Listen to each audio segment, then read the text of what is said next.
doing Luka things. Off one leg here for the and one. Vince, you see a little Dirk there? A little bit. I mean, Dirk had the high archer, but I mean, that's just great concentration. And, this is the new era. Everybody's shooting the float. See, that's a big difference. Everybody's shooting the floater now.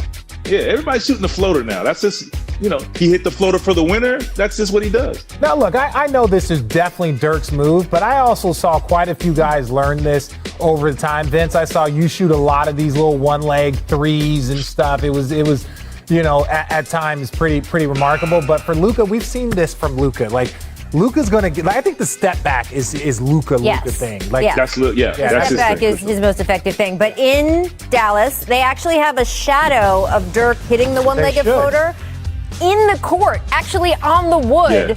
So Luka sees that every day. Just saying, missed work days. Drew Holiday with a full head of steam, banging on Bismack. Your head. Lefty, too. Richard, I think Biyombo he deserves a margarita or something after that. Look, Biyombo, I like him because he goes back to the old school bigs. Yeah, see Vince shaking his head. Block a shot. He only needs to get 2-3 blocks. He doesn't care if he gets dunked on 2-3 times. His goal is to get block shots so he can say he's one of the league leaders. And this Charlotte team has been playing well. But this moment, that one goes to Drew Holiday. That's what the great shot blockers do. They challenge dunk. Sometimes you win, sometimes you lose. Sometimes you're on a poster. All right, make fire ants. What? Anthony Simons came off the Portland bench, made his first 9 3-pointers. He had 27 points. He was at plus 42 in this game. Vince, what is it like when you just end up being on a heater like this? It's your night. I mean, it's a great feeling, and when you can shoot it like look at the hesitation three, just catch and shoot three. Anything you throw up, it's good. And I'm happy for this young man. He's from Florida, seen him play, know his dad a little bit, and I mean, he just works and works and works. And I'm glad to see he's getting opportunity, and because he was shooting the lights out. Yeah, notice how she didn't ask me what it feels like to be on that type of heater because only Vince has. I watched it quite a few times. But ultimately, anything to wake up the Portland Trail Blazers. It's not been the best. Please, the last month, guys. But I wouldn't want to see things in the playoffs. How you get all your guys back and then start playing terribly? Intentions, garbage time in Golden State. Jordan Poole drives in and gets clipped by Boban. Boban felt bad because he's Boban, so he went to make sure he was okay, got ejected, took to Instagram to say, is it too late now to say I'm sorry, which is, of course, a Justin Bieber lyric. Richard, how do you feel about Boban? I have so many questions. I love memes. I love jokes. Like, that's all I do on social media. Go to my page. It's trash. It has no pictures of me, just me making fun of people. But Boban, that's because you want people to look at it. Yeah, but Boban, it was this is just an unfortunate situation. Like, absolutely. 5 years ago, this wasn't going to be reviewed. And Poole act like he died. Like, he act like he got shot. Look at Boban. He felt so bad about it. He didn't know he got kicked out. They had to tell him. Very sweet. Make winning streaks. The Wolves have won 3 in a row. What? Yeah, Vince, when was the last time you saw Cat do something like that?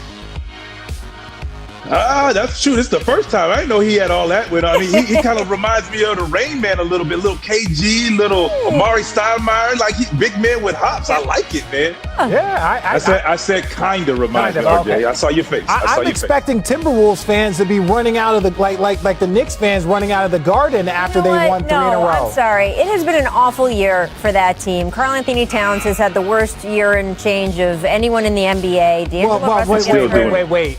He's still getting busy. It's been like the worst decade for that team. Well, again, I'm trying to have larger perspective here. Karl Anthony Towns has had a harder 50 100% than anyone else in the league. Shout out to Karl Anthony Towns. He got hurt. And he's been balling. And also he himself got COVID and had significant symptoms. And D'Angelo Russell was out for a stretch.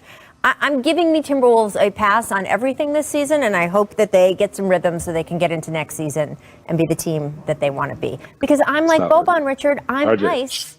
RJ, Vince is nice. Yeah. One person on the panel less nice. Let us go. Go ahead. At the start. Let it go, RJ. At the start of this month, the Oklahoma City Thunder Vince knows well. I know. Vince knows well. I know too, but I'm trying to be nice on television. The Oklahoma City Thunder. Let's talk about them. They were within 3 games of the West Play-In tournament, but then they decided, maybe that's a little too close. So Al Horford, you sit down for a bit. Shai Gilgeous-Alexander, you've got plantar fasciitis. You don't need to play. The quest for the possible top draft pick was on. 14 straight losses later, the Thunder had the 5th worst record in the league. They entered Tuesday's game against the Celtics, starting this lineup, people. Lou Dort, the elder statesman at 22 years old. And despite all of that effort, the Thunder then went on to win in Boston despite 39 points from Jaylen Brown. Now, the Celtics were without Jason Tatum and Kemba Walker, who were injured, but that defeat sparked this reaction post-game from Brown. Take a look. Yeah, man.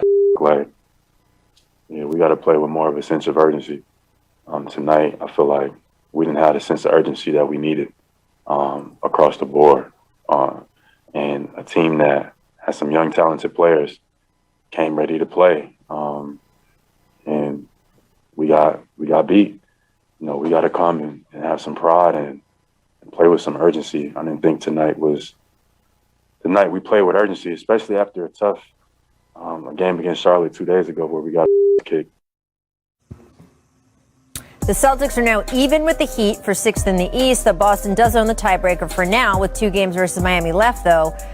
Richard, I can imagine when you are trying to win and then you play a team that, let's just be honest, is trying very hard not to win, and you're the one who lose. I mean, what do you think about what Jaylen had to say? Well, he was right. So I called the game last night, and when you watch this team, even against Charlotte, the Boston Celtics, they were a step slow. They were just a step slow. And I don't want to hear about who they didn't have, right? Yes, they were missing Kemba Walker. Yes, they were missing Jason Tatum. You know who they did have on the court? They had Marcus Smart. They had Jaylen Brown, who was an all-star. They had Tristan Thompson. Peyton Pritchard had a career high, right? So they had guys that were contributing. Evan Fournier. So they might have had 5 of the top 6 players on the court. Ultimately, they just didn't have a sense of urgency. They were down 10, and they just never got it going. And this Celtics team, this is not the same talented Celtics team that you've seen in the last 3 or 4 years. And you just have to take away that and just understand that this year, it's just, I don't think it's going to end pretty for them.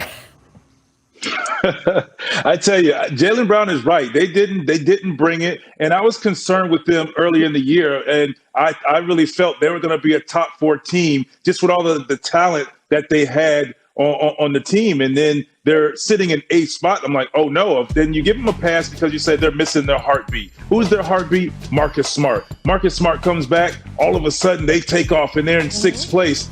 But then it's just been a rocky road for him. And I agree with Richard when he says it doesn't matter who you have because you have enough talent, scoring wise and defensively, out there still without Tatum and without Kemba Walker. But right now, it's just, I don't know. The Celtics just seem like they're stuck in mud right now. And they're going to mess around and put themselves in the play-in tournament and not play well and put themselves out of the playoffs. Yeah, it's certainly not the level of expectation that, forget Celtics fans, the Celtics themselves have of themselves. They've been in the Eastern Conference Finals 3 of the last 4 years, kind of sneaky, really influence on the East. And yet right now it looks like they can't kind of get that consistency they need so much.